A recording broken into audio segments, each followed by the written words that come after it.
নমস্কার। এই মুহূর্তে প্রবল গতিতে ধেয়ে আসছে কালবৈশাখী ঝড়। বন্ধুরা, এই মুহূর্তে আবহাওয়া দপ্তর সূত্রে জানা যাচ্ছে পশ্চিমবঙ্গ ও বাংলাদেশের দিকে প্রবল গতিতে ধেয়ে আসছে কালবৈশাখী ঝড়।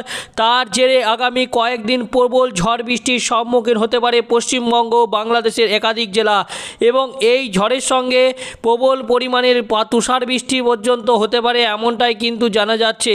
তো বন্ধুরা, আসুন এক নজরে দেখে নিই আজ পশ্চিমবঙ্গ এবং বাংলাদেশের কোন কোন জেলায় রয়েছে প্রবল ঝড় বৃষ্টির সম্ভাবনা, কোথায় রয়েছে শিলাবৃষ্টির সম্ভাবনা, কোথায় থাকছে হালকা থেকে মাঝারি বৃষ্টির সম্ভাবনা।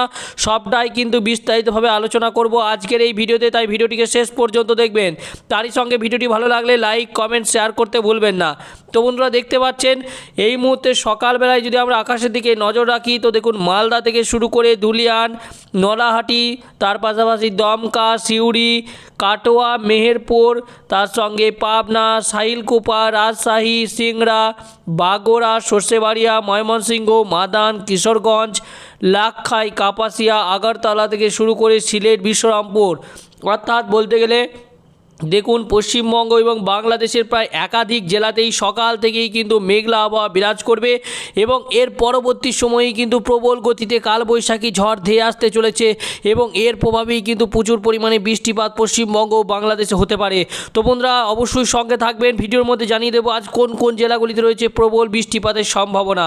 তো বন্ধুরা, দেখতে পাচ্ছেন সকাল থেকেই কিন্তু মেঘলা আবহাওয়া বিরাজ করবে। এর পাশাপাশি পশ্চিমবঙ্গের ক্ষেত্রে আরও যদি দেখি, এখানে কিন্তু দেখুন কিশোরগঞ্জ থেকে শুরু করে কারানদিঘি, এছাড়াও আরও যদি দেখি বন্ধুরা, দেখুন রায়গঞ্জ থেকে শুরু করে গঙ্গরামপুর, এর পাশাপাশি হরিশ্চন্দ্রপুর, মিনাপুর, এই সমস্ত জায়গাগুলিতে কিন্তু সকাল থেকেই মেঘলা আবহাওয়া বিরাজ করবে, এবং উত্তরের জেলা আলিপুরদুয়ার, জলপাইগুড়ি, কোচবিহারেও কিন্তু সকাল থেকে মেঘলা আবহাওয়া বিরাজ করবে।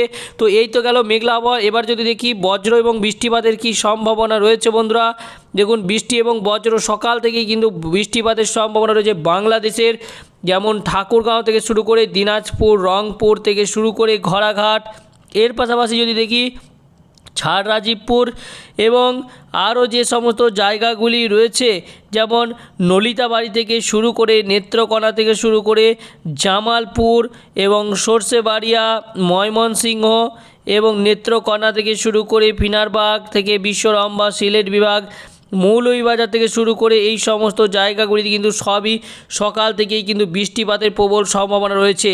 অর্থাৎ বাংলাদেশের ক্ষেত্রে কিন্তু আপনারা সরাসরি দেখতে পাচ্ছেন যে বাংলাদেশের ক্ষেত্রে কিন্তু একদম উত্তরের জেলা, অর্থাৎ উত্তরে যে জেলাগুলি রয়েছে সেখানে কিন্তু সকাল থেকেই বৃষ্টিপাতের মতো একটা পরিস্থিতি তৈরি হচ্ছে। যেমন বাংলাদেশের এই যে জায়গাগুলি রয়েছে ময়মনসিংহ থেকে শুরু করে সিলেট বিভাগ, এবং এখানে কিন্তু সবটাই কিন্তু বৃষ্টিপাতের মতো একটা পরিস্থিতি তৈরি হচ্ছে। এছাড়াও দেখতে পাচ্ছেন বাংলাদেশের পাশাপাশি পশ্চিমবঙ্গের ক্ষেত্রেও কিন্তু এই সমস্ত জায়গাগুলি যেমন আলিপুরদুয়ার থেকে শুরু করে শীতলকুচি থেকে শুরু করে থুড়া, এই সমস্ত জায়গাগুলিতে কিন্তু সকাল থেকেই বৃষ্টিপাত শুরু হয়ে যাচ্ছে। তো পরবর্তী সময় কি রয়েছে বৃষ্টিপাত সেটাও যদি দেখি, অর্থাৎ বেলা বাড়ার সাথে সাথে দেখুন 8টার দিক করেও কিন্তু সেভাবে পরিবর্তন আসছে না, পরিবর্তনে কিন্তু বাংলাদেশেই। তো বাংলাদেশে বৃষ্টির পরিমাণটাও কিন্তু যথেষ্ট থাকবে, প্রায় 23 mm 25 mm মতো বৃষ্টিপাতের কিন্তু একটা প্রবল সম্ভাবনা রয়েছে। এর পাশাপাশি ময়মনসিংহ থেকে শুরু করে সরষেবাড়িয়া, বাগোড়া থেকে শুরু করে ঘোড়াঘাট, ছাড়রাজীবপুর থেকে শুরু করে রংপুর, এই সমস্ত জায়গাগুলিতে, এই সমস্ত বিভাগগুলিতে কিন্তু বৃষ্টিপাতের সম্ভাবনাটা বাড়ছে এবং ভারী বৃষ্টিপাতের সম্ভাবনা থাকছে। তবে এর পরবর্তী সময় 9টা 10টার দিক করে যদি দেখি বন্ধুরা, দেখুন 11টার দিক করেও কিন্তু 12টার দিক করেও সেই উত্তরের জেলাগুলিতেই পশ্চিমবঙ্গের ক্ষেত্রে এবং বাংলাদেশের ক্ষেত্রে কিন্তু সেই উত্তরের জেলাগুলিতেই বৃষ্টিপাতের সম্ভাবনা। তো বলা যেতেই পারে কিন্তু আজকে পশ্চিমবঙ্গের কিন্তু উত্তরের জেলাগুলি যেমন আলিপুরদুয়ার, কোচবিহার থেকে শুরু করে জলপাইগুড়ি, কালিম্পং তো থাকছেই, এর পাশাপাশি কিন্তু শীতলকুচি থেকে শুরু করে এই সমস্ত যে জায়গাগুলি রয়েছে সবগুলোতেই কিন্তু প্রবল বৃষ্টিপাতের মতো একটা পরিস্থিতি তৈরি হওয়ার প্রবল সম্ভাবনা কিন্তু লক্ষ্য করা যাচ্ছে। তবে আরও কিন্তু বেলা বাড়ার সাথে সাথে কিন্তু এই বৃষ্টিপাতটা আরও পরিমাণে বাড়তে পারে, সেটাও যদি দেখি, অর্থাৎ দেখুন দুপুর 2টো 2:30টার দিক করে কিন্তু উত্তরের জেলা যেমন দার্জিলিং, কালিম্পং থেকে শুরু করে জলপাইগুড়ি, কোচবিহার, এই সমস্ত জায়গাগুলিতে কিন্তু বৃষ্টিপাতটা যথেষ্ট পরিমাণে বৃদ্ধি পাচ্ছে। এবং এর পরবর্তী সময় যদি দেখি, এখানে কিন্তু যেমন ময়মনসিংহ থেকে শুরু করে ঢাকা, কুমিল্লা, এই সমস্ত জায়গাগুলিতে কিন্তু হালকা থেকে মাঝারি বৃষ্টিপাত দুপুর 2টো 2:30টার দিক করে কিন্তু বৃষ্টিপাতের সম্ভাবনা। 3টে 4টের দিক করে যদি দেখি, 4টের দিকে কোনো পরিবর্তন নেই বন্ধুরা সেভাবে বৃষ্টিপাতের। 6টা 7টার দিক করে আটটার দিকেও কিন্তু সেভাবে কোনো পরিবর্তন লক্ষ্য করতে পারছি না। 9টা 10টার দিক করেও দেখুন বন্ধুরা সেভাবে কোনো পরিবর্তন নেই। একমাত্র উত্তরের জেলা যেমন দার্জিলিং, কালিম্পং, আলিপুরদুয়ার থেকে শুরু করে এখানে বিশ্বরামপুর, সিলেট থেকে শুরু করে সেখানে যদি দেখি আমরা ঝাড়খাই থেকে বেলাগঞ্জ, তার সঙ্গে জগন্নাথপুর থেকে শুরু করে ফিনারবাগ, কোলারোয়া, মৌলভীবাজার থেকে, কামালগঞ্জ থেকে, বেড়লেখা থেকে এই জয়ন্তীপুর, এই সমস্ত জায়গাগুলিতে কিন্তু ভারী বৃষ্টিপাতের সম্ভাবনা। তো বন্ধুরা দেখতেই পাচ্ছেন ভারী বৃষ্টিপাতের সম্ভাবনা কিন্তু বাংলাদেশে এবং পশ্চিমবঙ্গের ক্ষেত্রে সে উত্তরের জেলাগুলিতেই থাকছে কিন্তু ভারী বৃষ্টিপাতের সম্ভাবনাটা।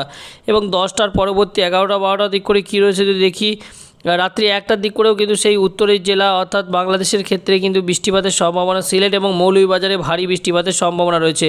তো অবশ্যই যদি আমাদের ভিডিও কোনো বাংলাদেশি ভাই বোনের বা কেউ দেখে থাকেও তো অবশ্যই কমেন্ট করে জানাবে যে আপনাদের এখানে বৃষ্টিপাত হচ্ছে কি হয়নি বা কী পরিস্থিতি রয়েছে। যেমনটা এখানে লক্ষ্য করতে পারছি যেখানে কিন্তু প্রচুর পরিমাণে বৃষ্টিপাতের সম্ভাবনা থাকছে সিলেট বিভাগের কাছাকাছি যে সমস্ত জায়গাগুলি রয়েছে, এখানে কিন্তু অত্যাধিক অতি ভারী বৃষ্টিপাতের মতো একটা পরিস্থিতির সম্ভাবনা তৈরি হচ্ছে। তবে দক্ষিণবঙ্গে বা দক্ষিণের জেলাগুলি যেমন উত্তর 24 পরগনা, দক্ষিণ 24 পরগনার পাশাপাশি তার পূর্ব মেদিনীপুর, পশ্চিম মেদিনীপুর, এই সমস্ত জায়গাগুলিতে কিন্তু আবহাওয়াটা পরিষ্কারই থাকবে। তার পাশাপাশি বীরভূম, নদিয়া, মুর্শিদাবাদ এই সমস্ত জায়গাগুলিতেও কিন্তু আবহাওয়াটা পরিষ্কারই থাকবে, এমনটাই কিন্তু এই উপগ্রহ চিত্রের মাধ্যমে দেখা যাচ্ছে। তো ভারী বৃষ্টিপাতের সম্ভাবনা কিন্তু পশ্চিমবঙ্গের খুব একটা নেই, তবে বাংলাদেশ এবং পশ্চিমবঙ্গের উত্তরের জেলাগুলিতে কিন্তু ভারী বৃষ্টিপাতের সম্ভাবনাটা যথেষ্ট থাকছে। তো এবার আসুন যদি এক নজরে দেখে নিই ঝড়ের গতিবেগ বা ঝড়ের দাপট কী পরিমাণ থাকতে চলেছে যদি আমরা দেখি একবার। তো যে সময়টা বৃষ্টিপাতটা হচ্ছিল 9টা 10টা সন্ধ্যে 6টা বিকেলের দিক করে, বিকেল 4টে 5টার দিক করে, তো সেই মুহূর্তে যদি আমরা একবার দেখে নিই বাতাসের বেগটা, তো বাতাসের বেগ প্রায় পশ্চিমবঙ্গ এবং বাংলাদেশে 30 থেকে 35 কিলোমিটার পার ঘন্টা এবং উপকূলবর্তী অঞ্চলগুলিতে 42 থেকে 45 কিলোমিটার পার ঘন্টা কিন্তু পৌঁছে যেতে পারে। তবে এখানে যে জায়গাগুলি রয়েছে এখানে কিন্তু যথেষ্ট কমই থাকবে বাতাসের গতিবেগ, তবে কোথাও কোথাও কিন্তু যথেষ্ট জোরালো হবে এমনটাও কিন্তু জানা যাচ্ছে। তখন কিন্তু ঘন্টায় 40 থেকে 50 বা 50 থেকে 60 কিলোমিটার বেগে বা কোথাও কোথাও 70-80 কিলোমিটার বেগে দমকা ও ঝোড়ো হাওয়াও কিন্তু বয়ে যেতে পারে এমনটা কিন্তু অনুমান করা যাচ্ছে।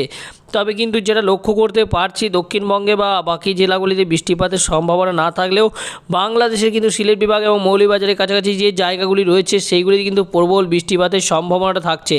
তো এবার এক নজরে দেখে নেব তাপমাত্রা অর্থাৎ গরম কী পরিমাণ অনুভূত হতে পারে দুপুর 1টার সময়, যে টাইমটায় সবথেকে বেশি গরম অনুভূত হয় দুপুর 1টার দিক করে। তো যদি আমরা একবার দেখে নিই দুপুর 1টার দিক করে দেখুন পশ্চিমবঙ্গের গড় তাপমাত্রা যদি আমরা দেখি, দেখুন গড় তাপমাত্রা মোটামুটি 35 ডিগ্রি, 35 থেকে 36 ডিগ্রি, কোথাও কোথাও কিন্তু 40-45 হয়ে যাচ্ছে। যেমন পুরুলিয়া থেকে শুরু করে বাঁকুড়া এই সমস্ত জায়গাগুলি কিন্তু যথেষ্ট গরম অনুভূত হবেন।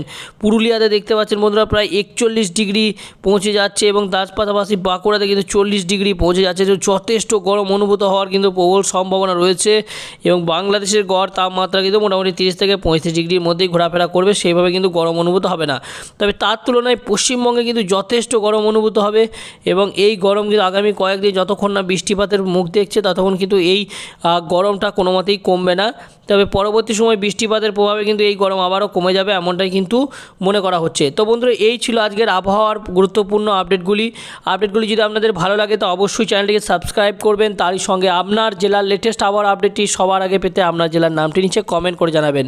তো বন্ধুরা ভালো থাকবেন, দেখা হবে পরবর্তী ভিডিওতে। ধন্যবাদ।